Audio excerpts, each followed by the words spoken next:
I thought I was being the responsible son when I opened that credit card. Mom needed emergency heart surgery, and our family had always struggled financially since Dad passed away 2 years ago. The hospital payment plan still left us short $3,000, so I applied for a basic credit card with a $100 limit just to help bridge the gap. 4 days later, I was scrolling through social media during my lunch break when Jessica's photos hit my feed like a slap in the face. My sister was lounging on a pristine Hawaiian beach cocktail in hand designer sunglasses reflecting the crystal blue ocean.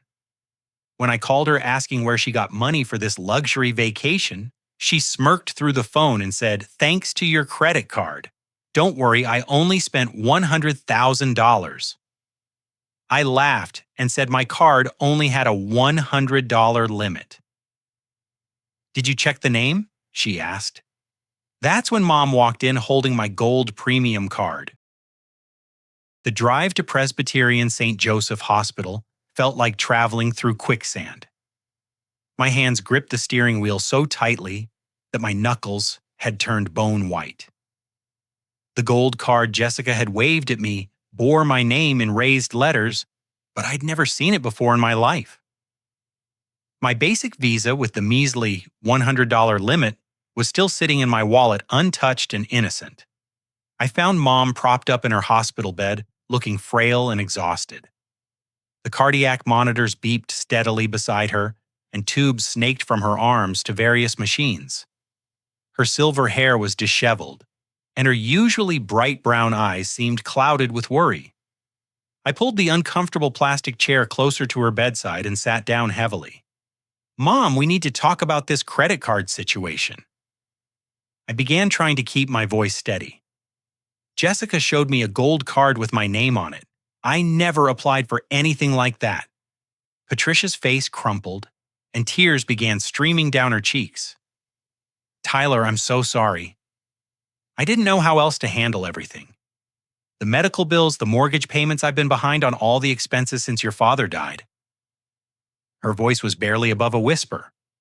"What are you talking about? What mortgage payments? I thought you owned the house outright." She shook her head slowly.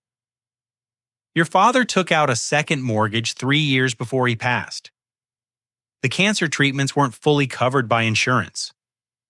We never told you kids because we didn't want you to worry. After he died, I couldn't keep up with the payments, working part-time at the grocery store. The room felt like it was spinning. Everything I thought I knew about our family's financial situation had been built on lies. So what happened to the house? I lost it 8 months ago. I've been renting a small apartment across town, but I was too embarrassed to tell you and Jessica. You've been working so hard to build your career, and I didn't want to be a burden." My chest tightened. "Mom, you should have told me. I could have helped.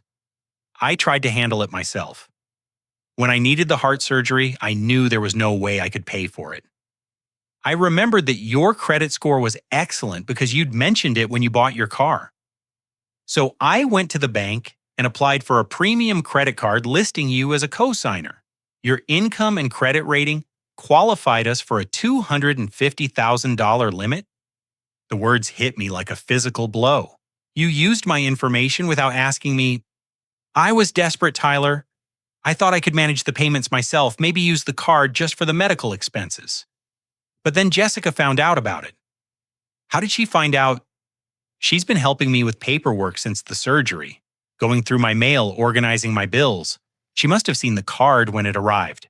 I gave her my PIN so she could pick up my prescriptions, and I guess she memorized the number." I felt sick to my stomach. "Mom, do you understand what this means? My name is on a credit account with a $250,000 limit that I never agreed to. My credit score. My financial future. Everything is tied to this card now." Before she could respond, Jessica breezed into the room, carrying shopping bags from expensive Honolulu boutiques. She was glowing with a perfect tan, her blonde hair highlighted by the sun, wearing a flowing white dress that probably cost more than my monthly rent. She set the bags down and smiled brightly at both of us. "I brought you some beautiful shell jewelry from Maui, Mom. And Tyler, I got you a vintage Hawaiian shirt. Isn't it thoughtful of me to think of you both while I was relaxing in paradise?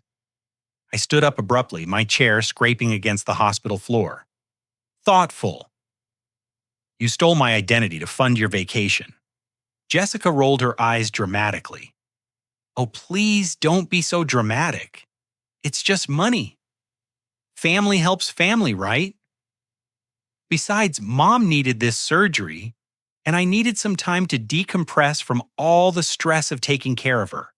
It's not like you were using that credit limit anyway. Because I didn't know it existed, you committed fraud, Jessica. Fraud is such an ugly word. I prefer to call it resourcefulness. And technically, your name is on the account, so it's not really stealing. I turned to Mom, hoping she would understand the severity of the situation. Mom, you need to tell her this is wrong. My career depends on having clean credit. I work in IT for government contracts. This kind of debt could cost me my job. But Mom just looked tired and overwhelmed. Can't we all just try to get along? I'm still recovering from major surgery, and all this fighting is making my chest hurt. Jessica immediately rushed to Mom's bedside, playing the concerned daughter. Don't worry, Mom. Tyler's just being selfish about money. He makes good money now with his fancy computer job. He can afford to help his family. I stared at both of them in disbelief. Jessica was manipulating the situation perfectly, making me look like the villain for being concerned about identity theft and financial fraud. Mom was too vulnerable and medicated to think clearly about the legal implications. I'm not being selfish, Jessica. I'm being realistic. Do you have any idea how much $100,000 is? That's more than I make in 2 entire years. Jessica shrugged casually. Then I guess you'll need to work harder or get a better job. Mom raised us to take care of each other, and this is how family works. I felt trapped between protecting my financial future and maintaining relationships with the only family I had left. As I looked at Mom's pale, worried face and Jessica's defiant smirk, I realized this was just the beginning of a much larger problem. The next morning, I called the credit card company from my apartment in downtown Denver. My hands trembled as I waited on hold, surrounded by the modest furniture I had bought piece by piece over the past 3 years. The automated system finally connected me to a customer service representative named Carol. Good morning, this is regarding account number ending in 7492. I need to review recent transactions. I'll be happy to help you with that, Mr. Johnson. Let me pull up your account. I see you have a gold premium card with us. Would you like me to go over recent activity? My stomach dropped as Carol read through months of charges I had never made. The Hawaii trip was just the tip of the iceberg. Starting 3 months ago, there were charges at exclusive spas in Cherry Creek, designer clothing stores, in downtown Denver, expensive restaurants in Aspen, weekend trips to Las Vegas, luxury hotels in Vail, and premium beauty treatments at upscale salons. The total current balance is $123,417, Carol informed me cheerfully. I nearly dropped the phone. I'm sorry, did you say 123,000? Yes, sir, that's correct. Your minimum payment this month is $3,100 due in 12 days. After hanging up, I drove straight to Jessica's apartment complex in the suburbs. She lived in a luxury building with a doorman and valet parking, which should have been my first clue that something was wrong. Her salary as a part-time yoga instructor couldn't possibly cover rent in this neighborhood. I found her lounging by the building's rooftop pool, wearing a designer bikini and enormous sunglasses, sipping what looked like a $20 smoothie. She didn't seem surprised to see me. I was wondering when you'd show up, she said without looking up from her magazine. Did you talk to the credit card company? I hope you thanked them for their excellent customer service. Jessica, this has gone way too far. You've spent over $120,000. The minimum payment alone is more than my monthly salary. She finally looked at me over her sunglasses. And your point is what exactly? I sat down heavily on the lounge chair next to her. My point is that you need to stop spending money that isn't yours, and we need to figure out how to pay this back before it destroys both our lives. Jessica laughed, a sound completely devoid of warmth. Our lives? I think you mean your life, Tyler. Because I'm doing just fine. How can you be fine? You don't make enough money to sustain this lifestyle. Maybe I found new sources of income that you don't know about. Something in her tone made my blood run cold. What kind of sources? Instead of answering directly, Jessica pulled out her phone and showed me a series of text messages. I've been keeping in touch with Mom every day since her surgery. She tells me everything about her recovery, her medications, her emotional state, and I've been sharing with her how worried I am about your attitude toward family obligations. The messages made my heart sink. Jessica had been systematically feeding Mom information designed to make me look selfish and uncaring. She had told Mom that I was angry about the medical expenses, that I resented having to help with family finances, and that I was considering cutting off contact if they couldn't pay me back immediately. None of that is true, I said. Truth is relative, Tyler. What matters is perception, and Mom perceives you as someone who values money more than family. That's manipulation, Jessica. I call it family management. See, here's what you don't understand about our situation. Mom is vulnerable right now. She's scared, she's in pain, and she's dependent on us for emotional support. If I tell her that you're threatening to report me to the police, or that you're trying to get me arrested while she's recovering from heart surgery, what do you think that stress will do to her condition? I felt the blood drain from my face. You wouldn't do that. Wouldn't I? Mom's cardiologist said that emotional stress could trigger another cardiac event. Are you really willing to risk killing our mother over money? Jessica stood up and gathered her things, preparing to leave. Here's how this is going to work. You're going to accept responsibility for the credit card debt. You're going to make the monthly payments without complaining, and you're going to stop harassing me about my spending choices. In return, I'll make sure Mom believes you're a loving, supportive son instead of a greedy, selfish person who abandoned his family in their time of need. And if I refuse, Jessica smiled coldly. Then I'll tell Mom that you came here today and threatened me. I'll tell her that you said if she doesn't control me, you'll have me arrested and she'll lose both her children. I'll tell her that you said her medical problems are too expensive and you can't afford to help anymore. I've already drafted the text messages to send to our aunts and uncles explaining how cruel you've become since Dad died. She showed me her phone screen where she had prepared several messages that would paint me as a heartless son who abandoned his sick mother and attacked his grieving sister. The messages were carefully crafted to sound believable and emotionally devastating. You're blackmailing me. I'm protecting our family from unnecessary drama. You have a good job, a steady income, and excellent credit. You can handle these payments.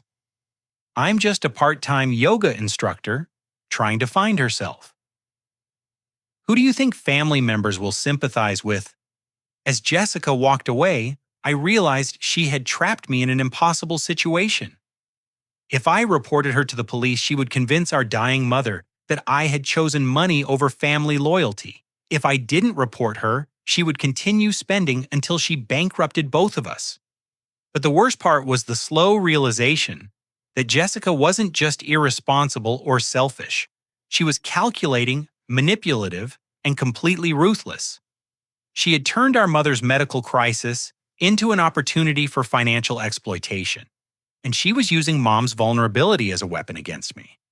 Sitting alone by that pool, watching Jessica disappear into the luxury building I was now indirectly paying for, I understood that I wasn't just dealing with credit card fraud. I was dealing with someone who had declared war on our family, and she was using love itself as her primary weapon. 2 weeks later, I was sitting in my cubicle at Cyber Defense Solutions, trying to focus on a network security audit, when my supervisor, Marcus, walked over. Marcus was a straightforward guy in his 40s, former military who had always appreciated my work ethic and technical skills. He usually had a relaxed demeanor, but today his expression was serious. Tyler, I need you to come with me to conference room B. HR wants to speak with you. My stomach immediately tightened.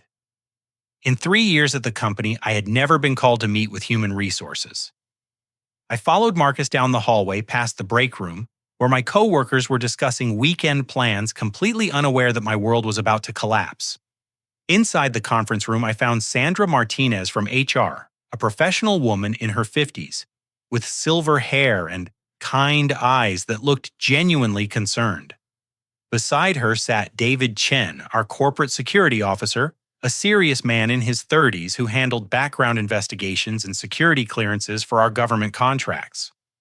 "Please have a seat, Tyler," Sandra said gently. "We need to discuss some information that came up during your background check renewal." David opened a manila folder and pulled out several documents. "Tyler, as you know, your promotion to Senior Systems Administrator requires an upgraded security clearance. During the routine financial review, we discovered some concerning changes to your credit profile."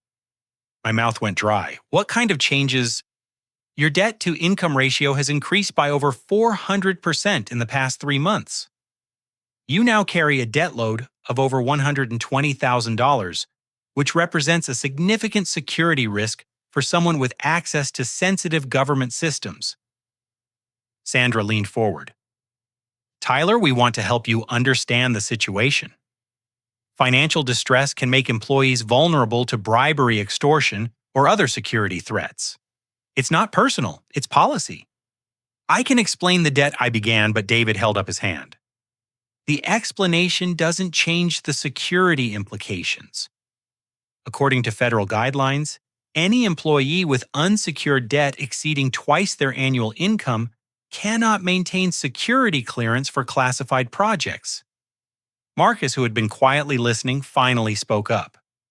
"Tyler, I've put you in for a $30,000 raise with this promotion.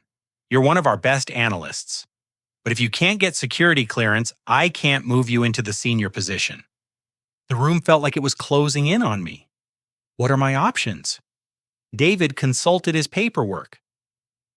"You have 72 hours to either pay down the debt to an acceptable level or provide documented evidence that the debt is being resolved through a formal payment plan with realistic timelines. And if I can't do that," Sandra's expression grew more sympathetic, "we would have to suspend you pending investigation. If the debt remains unresolved, after 30 days, company policy requires termination for employees who cannot maintain required security clearances." I left the meeting feeling completely defeated.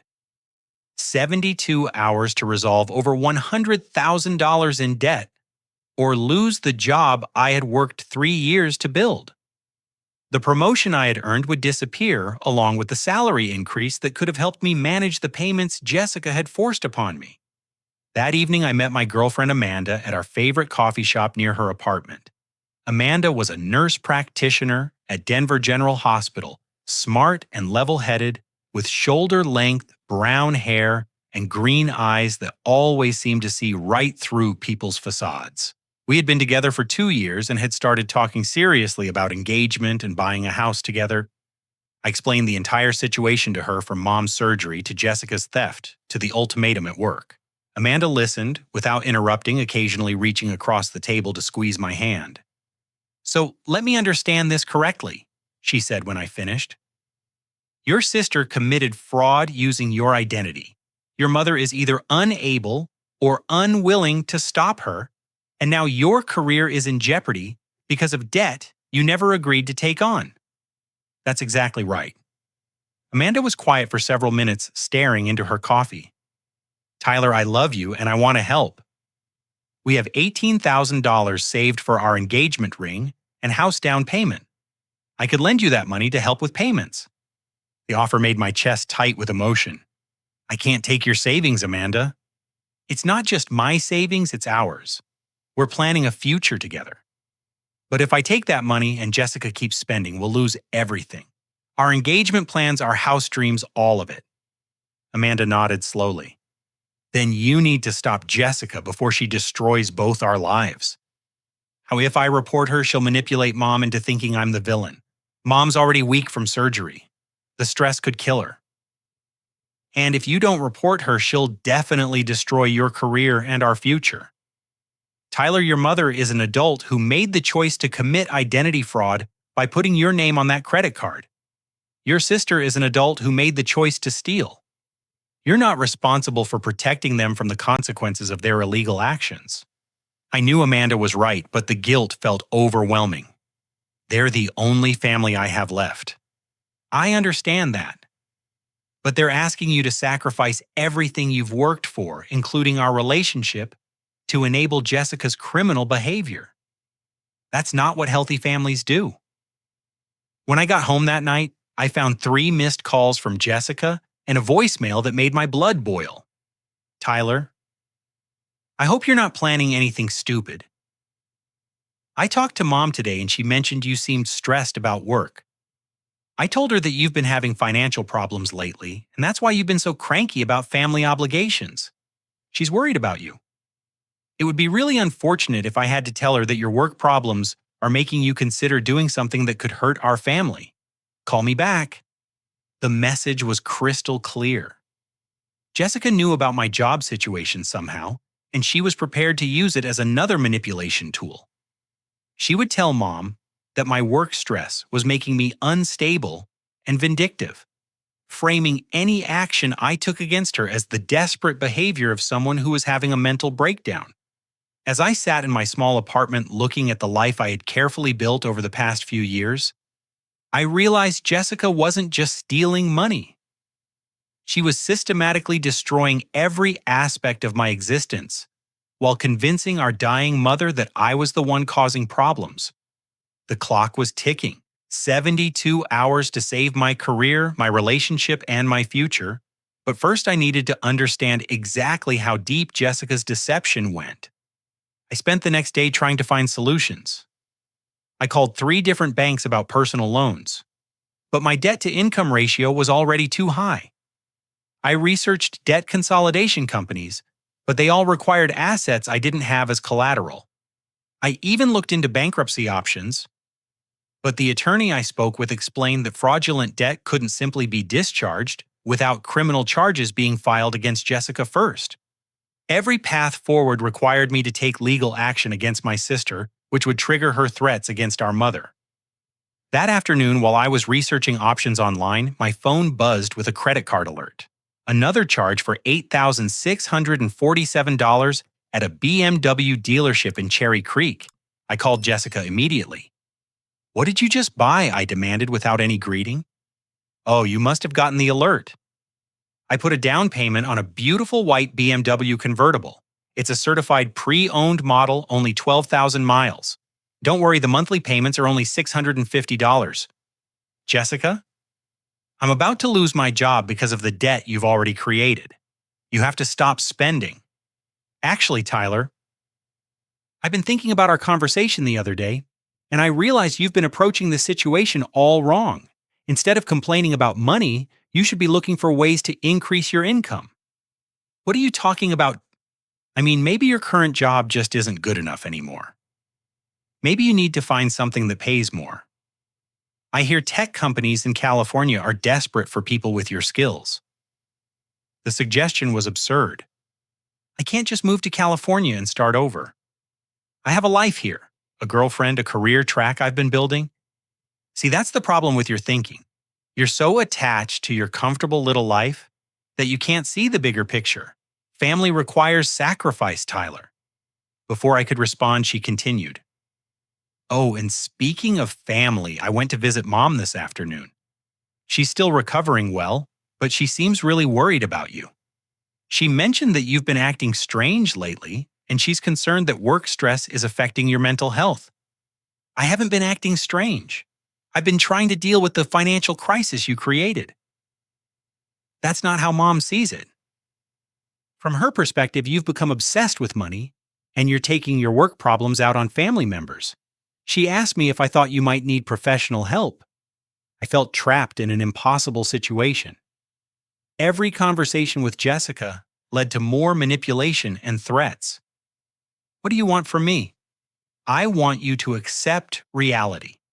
The credit card debt exists whether you like it or not. Your name is on the account, so legally you're responsible for it. You can either handle this like a mature adult, or you can keep having emotional outbursts that upset our sick mother. My emotional outbursts. You're the one who's stealing money and threatening our family. I'm not threatening anyone. I'm protecting Mom from unnecessary stress while she recovers from major surgery. If you want to make this situation harder on her, that's your choice, but don't blame me for the consequences. After hanging up, I realized Jessica's strategy had become even more sophisticated. She wasn't just manipulating our mother, she was creating a narrative where any resistance from me would be interpreted as mental instability brought on by work stress. That evening, Amanda came over to cook dinner and help me think through options. We were chopping vegetables in my small kitchen when she noticed my hands shaking. "Tyler, you look terrible. When's the last time you slept?"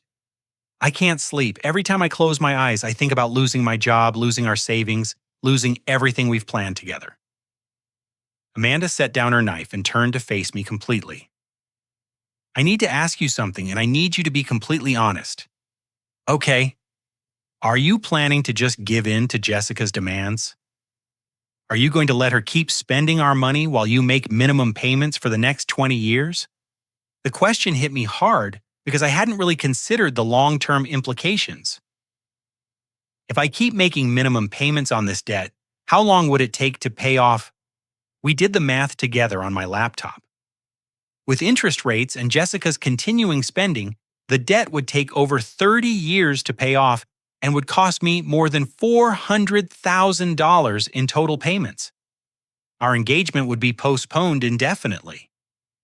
We would never qualify for a mortgage. We would never be able to have children or build the life we had been planning. "This isn't just about money," Amanda said quietly. "This is about whether you're going to let your sister control your entire future. But if I fight back, she'll hurt Mom, and Mom's already so weak. Tyler, your mother, committed identity fraud. She put your name on a credit card without your consent and gave someone else access to spend money in your name. That's a crime regardless of her medical condition." "I know, but what you think protecting criminals makes you a good son. You think enabling theft makes you a loving brother." Amanda's words stung, but I knew she was right. I had been so focused on avoiding conflict that I hadn't considered the message my passivity was sending to Jessica. By not fighting back, I was essentially telling her that she could do anything she wanted as long as she threatened to upset our mother. The next morning, I woke up to another credit card alert. This time, Jessica had spent $4,200 at a jewelry store in Aspen. When I called the store, they confirmed she had purchased a diamond tennis bracelet and matching earrings. I drove straight to Mom's apartment complex, a rundown building near the airport that I had never visited before. The contrast between Jessica's luxury lifestyle and Mom's humble living situation was jarring. Mom answered the door in a faded bathrobe, looking tired but happy to see me. "Tyler, what a nice surprise. Come in, come in." The apartment was tiny, maybe 600 square feet, with worn furniture and peeling wallpaper. Medical bills were stacked on the kitchen table next to prescription bottles and get-well cards. I felt guilty for not knowing how much our family's financial situation had deteriorated. "Mom, we need to talk about Jessica's spending. She bought a car yesterday and jewelry today. The debt is getting out of control." Mom's face immediately shifted to worry.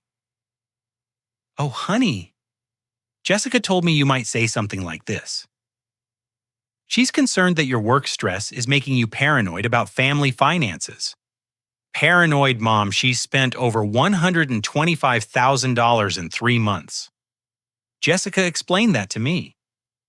She said you're exaggerating the amounts to make her look bad because you're angry about having to help with my medical expenses." I pulled out my phone and showed Mom the credit card statements, but she barely looked at them. "Tyler, these numbers don't mean anything to me. I don't understand credit cards and banking. Jessica handles all that complicated financial stuff now." "Mom, that's exactly the problem. Jessica is handling financial stuff with my name and credit, and she's destroying my future in the process." Before Mom could respond, Jessica walked in using her key. She was carrying shopping bags and looked perfectly composed, like someone who had never done anything wrong in her life. Tyler, I'm surprised to see you here. I hope you're not upsetting Mom with more talk about money. I'm trying to explain to Mom that your spending is about to cost me my job. Jessica sat down next to Mom and took her hand gently. Mom, this is exactly what I was worried about. Tyler's work stress is making him blame family members for his problems instead of taking responsibility for his own choices. What choices I never chose to take on this debt? You chose to co-sign for Mom's credit card. You chose to give family members access to help during a medical emergency. And now you're choosing to make Mom feel guilty about her surgery because you're having trouble managing money. The way Jessica twisted every fact to support her narrative was masterful and terrifying. She made it sound like I had willingly participated in everything, while simultaneously painting me as someone who was becoming mentally unstable under pressure. Tyler, Mom said softly, maybe you should talk to someone about stress management. Your father used to get overwhelmed with work sometimes, and it made him say things he didn't mean. As I left Mom's apartment, I realized that Jessica had won another round. She had successfully convinced our mother that I was having mental health problems brought on by work stress, which meant any future actions I took could be dismissed as the irrational behavior of someone who wasn't thinking clearly. But more importantly, I understood that Jessica wasn't going to stop. She had found a perfect setup where she could spend unlimited money while making me responsible for payments, and she could neutralize any resistance by claiming I was mentally unstable. The 72-hour deadline for my job was approaching, and Jessica's spending was accelerating. I had to choose between destroying my career or destroying my relationship with our dying mother. Jessica had engineered a situation where I couldn't win. Unless I could find evidence that would expose her true nature to Mom before she convinced everyone I had lost my mind. With only 18 hours left before my work deadline, I knew I needed help. I called Amanda and asked her to meet me at a 24-hour diner near the hospital. She arrived looking concerned but determined, wearing scrubs from her night shift. I've been thinking about everything you told me, she said, as we sat in a corner booth. Jessica's behavior isn't just greedy or irresponsible, it's systematic and calculated. She's running some kind of operation. What do you mean? Think about it. She's living in an expensive apartment on a part-time yoga instructor salary. She's making massive purchases without any apparent source of income. And she's manipulating your mother with surgical precision. People don't develop those skills overnight. Amanda was right. Jessica's manipulation techniques were too sophisticated for someone who was just being selfish about money. So what are you suggesting? I think we need to investigate her activities like she's a criminal suspect, because that's probably what she is. We started by researching Jessica's living situation. The luxury apartment building required a credit check and proof of income 3 times the monthly rent. The rent alone was $4,000 per month, which meant Jessica would need to prove annual income of at least $144,000. There's no way a part-time yoga instructor makes that much money, Amanda said. So either she lied on her application, or she has income sources she's not telling anyone about. Next, we looked up Jessica's social media profiles going back 6 months. Before Mom's surgery, Jessica had been posting complaints about being broke, asking friends for small loans, and working extra shifts teaching yoga to struggling mothers in community centers. But starting 3 months ago, right around the time Mom got the premium credit card, Jessica's lifestyle had dramatically changed. Expensive restaurants, designer clothing, weekend trips to resort towns, professional manicures and spa treatments. The transformation was too sudden and dramatic to be explained by normal income changes. Amanda looked at this post from 8 weeks ago. She's at some kind of medical conference in Colorado Springs. Why would a yoga instructor be at a medical conference? Amanda studied the photo more carefully. That's not a medical conference. That's the Rocky Mountain Pain Management Symposium. I recognize the banners from when our hospital sent representatives last year. What kind of people attend pain management conferences? One ma'am. doctors, nurses, pharmacists, and unfortunately people who are trying to learn about prescription drug markets. A chill ran down my spine. You think Jessica is involved in prescription drug dealing? I think we need to find out, and I think we need to check on your mother's medication situation. We drove to Mom's apartment complex at 2 in the morning. I used my emergency key to let us in quietly. Mom was sleeping peacefully in her bedroom, her breathing steady and regular. Amanda and I went to the kitchen, where Mom kept her prescription bottles. Amanda examined each bottle carefully, checking pill counts against prescription dates. Tyler, this is really bad. Your mother should have 60 pills of OxyContin left based on when this was filled, but there are only 12 pills in the bottle. Maybe she's been taking more because of pain. No, look at this. Amanda showed me another bottle. This is lorazepam for anxiety. Same thing. Way too many pills missing for the time frame. And look at this bottle of tramadol. It should be almost full, but there are maybe 10 pills left. So Jessica is stealing Mom's pain medication. It's worse than that. Amanda opened one of the pill bottles and shook a few pills into her palm. Look at these pills, Tyler. They're the wrong color and shape for OxyContin. Someone has been replacing the real medication with over-the-counter pain relievers. The implications hit me like a physical blow. That's why Mom's recovery has been so slow. She's been taking Advil instead of prescription pain medication. And that's probably why she's been so tired and confused. Pain interferes with healing and cognitive function. Jessica hasn't just been stealing from you. She's been torturing your mother. We spent the next 2 hours documenting everything. Amanda took photos of the pill bottles, the incorrect medications, and the prescription labels. We found financial documents scattered around Mom's apartment, and Amanda noticed something I had missed. Tyler, look at these signatures on the credit card applications. I compared the signatures on multiple documents. Some looked like Mom's natural handwriting, but others were clearly forged. The pen pressure was different. The letter formations were inconsistent, and several signatures showed signs of someone trying to copy another person's writing style. Jessica has been forging Mom's signature on financial documents.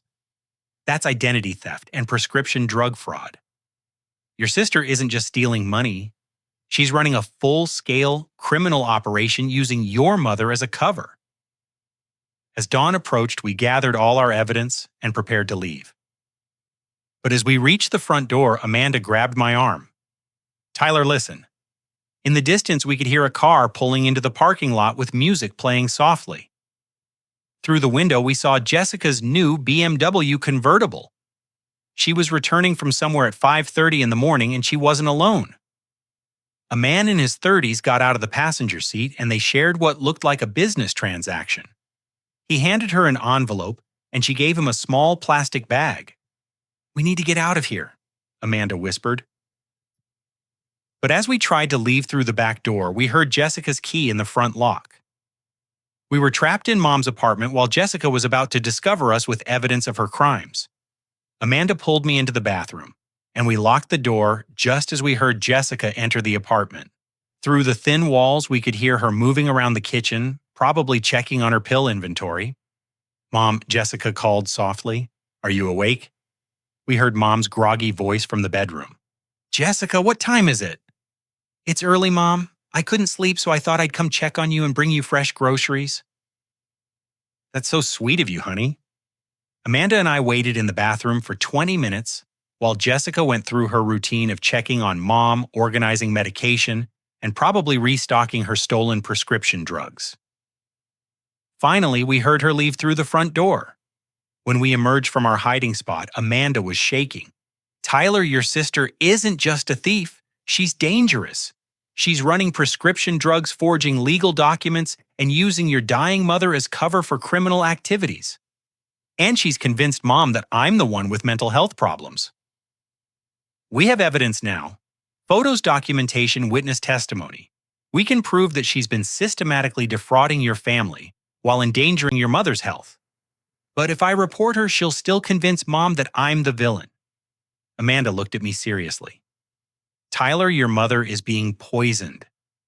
Jessica is stealing her pain medication and replacing it with ineffective substitutes.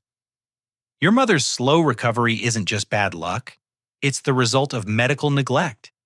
If you don't stop Jessica, she might kill your mother just to cover up her other crimes. As we drove back to my apartment, I realized the situation had moved far beyond credit card fraud. Jessica wasn't just stealing money, she was running criminal operations that could put her in federal prison for decades. And she was using our mother's medical condition as both a cover story and a weapon to maintain control over the entire family. But most importantly, I understood that Jessica's threats to upset Mom were actually secondary to a much more serious problem. If Jessica felt cornered, she might escalate her criminal behavior in ways that could permanently destroy our family. I had less than 12 hours before my work deadline, and I was sitting on evidence of crimes that could send my sister to prison for 20 years.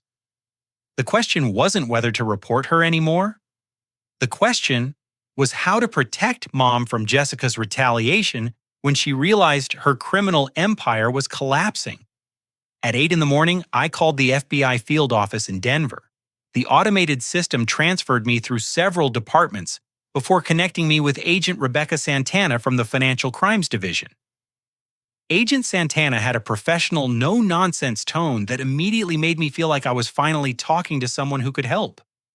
Mr. Johnson, thank you for calling. Based on what you've described, it sounds like you're dealing with identity theft, prescription drug trafficking, and elder abuse. These are serious federal crimes. What are my options?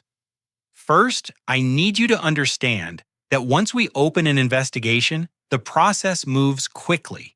If your sister is trafficking prescription drugs, she's likely part of a larger network that we've been monitoring. Your evidence could be the key to shutting down multiple criminal operations. Agent Santana explained that prescription drug trafficking was a federal offense that carried sentences of 10 to 20 years in prison. Identity theft and elder abuse added additional charges that could extend Jessica's potential sentence even further.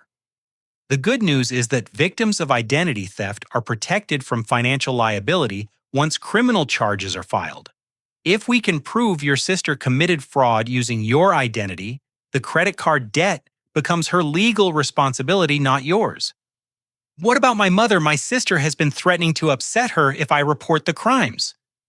Mr. Johnson, your mother is currently a victim of elder abuse and medical neglect. Our investigation would likely save her life, not endanger it. Agent Santana asked me to bring all evidence to the FBI office at 10 that morning. She also requested that I wear a recording device during any future conversations with Jessica, since suspects often confess to additional crimes when confronted by family members. I called my supervisor, Marcus, and explained that I was working with federal agents to resolve the debt situation. He agreed to extend my deadline by 24 hours, giving me time to see if criminal charges would resolve the financial liability issue. Amanda met me at the FBI office where we spent 2 hours going through evidence with Agent Santana and her partner, Agent Michael Torres. They were particularly interested in the prescription drug theft and forgery evidence. This matches patterns we've seen in other cases, Agent Torres explained. Typically, someone gains access to prescription medications through a vulnerable family member, then sells the drugs while replacing them with over-the-counter substitutes. It's particularly common when the victim is elderly or recovering from major surgery. Agent Santana showed us surveillance photos from a case they had been building. Your sister appears in several of these photos meeting with known drug dealers. We've been trying to identify her for 3 months. I stared at the photos in shock. Jessica was clearly visible, meeting with various men in parking lots, restaurants, and hotel lobbies. The meetings looked professional and businesslike. These weren't casual social encounters. How long has she been doing this? Based on our surveillance, at least 6 months, probably longer. Agent Santana fitted me with a digital recording device and coached me on how to get Jessica to discuss her activities without arousing suspicion. The plan was for me to call Jessica and arrange a meeting where I would supposedly agree to her demands about accepting financial responsibility for the debt. I called Jessica from my cell phone while the FBI agents monitored the conversation. Tyler, I'm surprised to hear from you. I thought you were still having your emotional breakdown about money. Actually, I've been thinking about what you said. You're right that fighting this situation isn't helping anyone. I want to discuss terms for moving forward. Terms, you make it sound like a business negotiation. Maybe it should be. You have something I need, peace in our family. I have something you need, financial responsibility for the debt. Maybe we can work out an arrangement. Jessica was quiet for a moment, probably trying to determine if this was some kind of trap. What kind of arrangement? I'll take full responsibility for the credit card payments if you agree to stop making new charges. I also want to understand exactly how much money we're talking about so I can plan accordingly. I think that's very mature of you, Tyler. Why don't we meet for lunch at that Italian place in Cherry Creek? We can go over everything like civilized adults. Perfect, 1 o'clock. I'll see you there. After hanging up, Agent Santana reviewed the recording equipment one more time. Remember, your goal is to get her to explain her activities and admit to specific crimes. Don't accuse her directly. Just let her talk. The restaurant was busy enough to provide cover, but quiet enough for clear recording. Jessica arrived wearing an expensive dress and jewelry I had never seen before. She looked relaxed and confident, like someone who had finally gotten what she wanted. Tyler, I'm so glad you've decided to be reasonable about this situation. Family cooperation is so much healthier than conflict. I agree, but I need to understand the full scope of what I'm taking responsibility for. The credit card debt is obviously significant, but you mentioned finding new income sources. I'm curious how you've been managing your own expenses. Jessica smiled proudly. I've been really resourceful about creating multiple income streams. The yoga classes were never going to pay enough to support the lifestyle I deserve. What other income streams? Well, I discovered that Mom's prescription medications are actually quite valuable. She was prescribed way more pills than she actually needs for pain management, so I've been helping her manage her medication more efficiently. What do you mean by efficiently? I mean, she doesn't need 60 OxyContin pills per month to manage surgical recovery. 20 pills is plenty if she supplements with over-the-counter alternatives. That leaves 40 pills that can be redirected to people who really need them. I felt sick listening to her casual description of stealing medication from our dying mother. Redirected to who? There are people who suffer from chronic pain but can't afford proper medical care. I've been able to help them access medication while earning some income to support myself during this difficult time with Mom's recovery. Jessica was describing prescription drug dealing as though she was running a charity organization for underserved patients. How much income are we talking about? Between the medication management and some other financial consulting I've been doing, I'm clearing about $15,000 per month. Financial consulting, helping people access credit and banking services they wouldn't normally qualify for. There are a lot of elderly people with excellent credit who don't understand how to leverage their financial assets effectively. The recording device was capturing Jessica's detailed confession to prescription drug trafficking, identity theft, and elder financial abuse. She was explaining her criminal operations as though they were legitimate business ventures. Jessica, what happens if someone discovers these income sources? Are there any legal risks? Her expression shifted slightly, the first sign that she understood we were discussing illegal activities. Tyler, are you asking these questions because you're genuinely interested in understanding my situation, or because you're planning to cause problems? I'm asking because if I'm taking responsibility for credit card debt, I need to know that you're not creating additional financial liabilities that could affect me. The only way my activities could create problems is if someone reported them to authorities.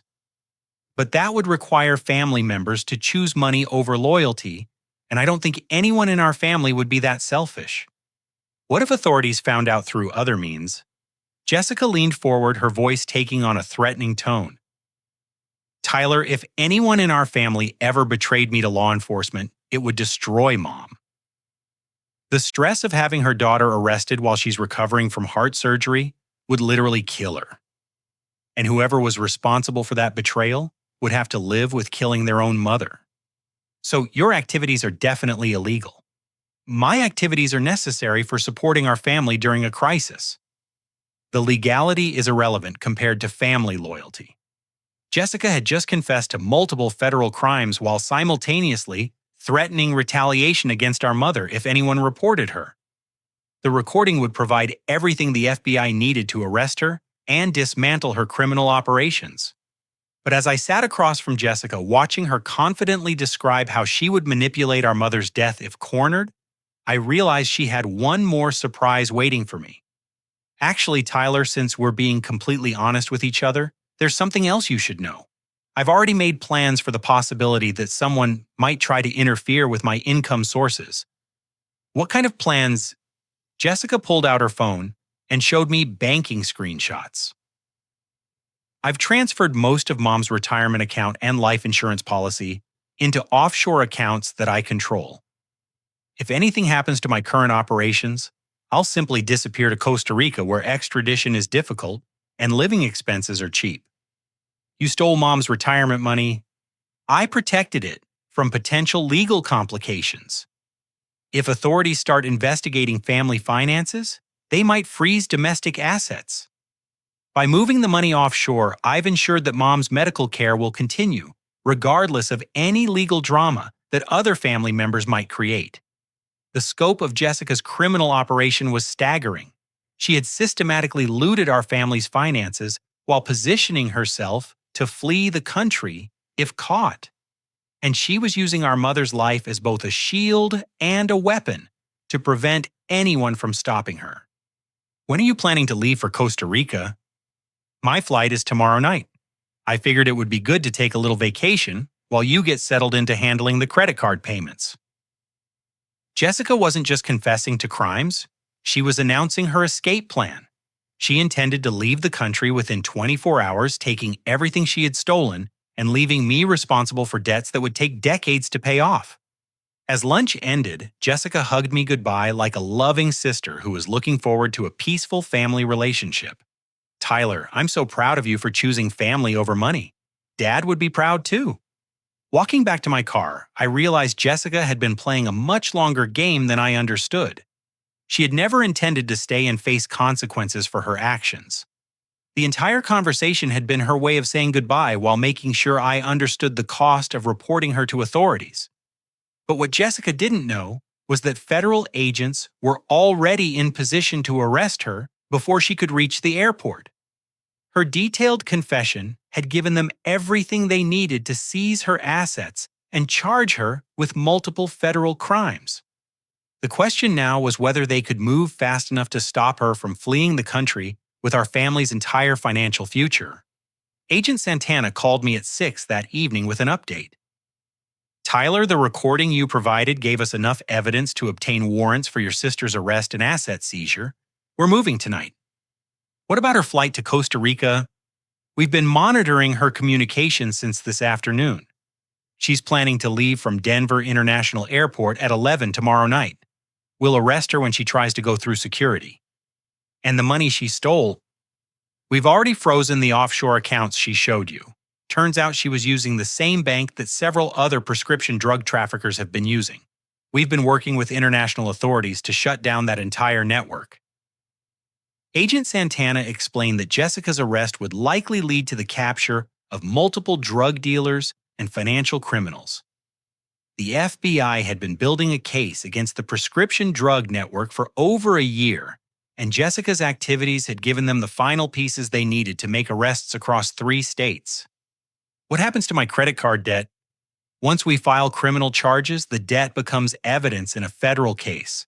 The credit card company will be required to reverse all fraudulent charges and remove negative marks from your credit report.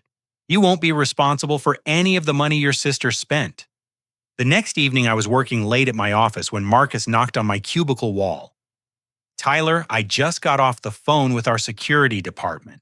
They received documentation from the FBI proving that your debt was the result of identity theft. Your security clearance has been approved, and your promotion is effective immediately." I felt overwhelmed with relief. "Thank you for giving me extra time to resolve the situation." "Actually, thank you for handling it the right way. A lot of people would have tried to hide financial problems or avoid responsibility. You faced it head on and worked with law enforcement to protect both yourself and other potential victims." At 11:30 that night, I received a text from Agent Santana. "Jessica Johnson arrested at DIA. Found with forged passport, $50,000 cash, and detailed plans for establishing identity in Costa Rica. Case closed." The next morning, I drove to Presbyterian St. Joseph Hospital to visit Mom. I found her sitting up in bed, looking more alert and energetic than she had in weeks. The nursing staff had been giving her proper pain medication since the FBI had provided replacement prescriptions for the pills Jessica had stolen. "Tyler, I owe you an enormous apology," Mom said as soon as I sat down. The FBI agents explained everything Jessica was doing. I had no idea she was stealing my medication or forging my signatures. "Mom, you were recovering from major surgery. You couldn't have known what she was planning. But I should have listened to you when you tried to tell me something was wrong. I let Jessica convince me that you were having problems instead of recognizing that she was the one causing problems." Mom's doctor had explained that the replacement of her prescription pain medication with over-the-counter pills had significantly slowed her recovery and contributed to the confusion and weakness she had been experiencing. With proper medication, her healing process accelerated dramatically. "The FBI also told me that Jessica had stolen most of my retirement savings," Mom continued. "They said you're the reason they were able to recover the money before she left the country. I just did what I had to do to protect our family." "No, Tyler. You did what I should have done when I first realized Jessica was stealing. You chose to protect the truth instead of enabling lies." Over the following weeks, the legal process moved quickly. Jessica was charged with prescription drug trafficking, identity theft, elder abuse wire fraud, and conspiracy to commit money laundering. The federal prosecutor explained that she faced 15 to 20 years in prison, even with a plea bargain. The credit card company reversed all fraudulent charges and paid penalties to both me and Mom for the identity theft. My credit score was fully restored, and I received written confirmation that no negative information would remain on my credit report. More importantly, the FBI's asset seizure recovered not only Mom's retirement savings but also additional money Jessica had stolen from other elderly victims. Mom received over $200,000 in recovered funds, enough to secure high-quality medical care and comfortable living arrangements for the rest of her life. 3 months later, Amanda and I were house hunting in a quiet neighborhood near downtown Denver. With my promotion, clean credit, and the recovery of our savings, we were able to qualify for our dream home with a reasonable mortgage payment. "It's strange how everything worked out," Amanda said as we walked through a beautiful 3-bedroom house with a large backyard. 6 months ago, Jessica's theft almost destroyed your career and our relationship. Now we're in a better position than we ever imagined. I think the difference is that we stopped allowing other people's bad choices to control our future," I replied. Mom moved into a beautiful assisted living facility that specialized in cardiac recovery care. She had her own apartment with full medical support, social activities with other residents, and regular visits from family members who actually cared about her well-being rather than her financial assets. "I'm proud of the man you've become," Mom told me during one of our weekly visits. "Your father would have been proud too. You protected our family by holding people accountable instead of making excuses for bad behavior." I learned that protecting people sometimes means refusing to enable them. That's exactly right. I thought I was being a good mother by covering for Jessica's problems, but I was actually helping her become a criminal. Real love requires honesty, even when honesty is painful. Jessica's trial made local news because of the scope of her criminal operations. The prosecution proved she had been stealing from at least 12 elderly victims while running prescription drugs to dealers across Colorado and Wyoming. Her defense attorney argued for leniency based on family medical stress, but the judge noted that Jessica had systematically exploited vulnerable people during their most difficult moments. Jessica Johnson showed no remorse for her crimes and demonstrated sophisticated planning in her criminal activities, the judge said during sentencing. She stole medication from her own dying mother while convincing the family that her brother was mentally unstable.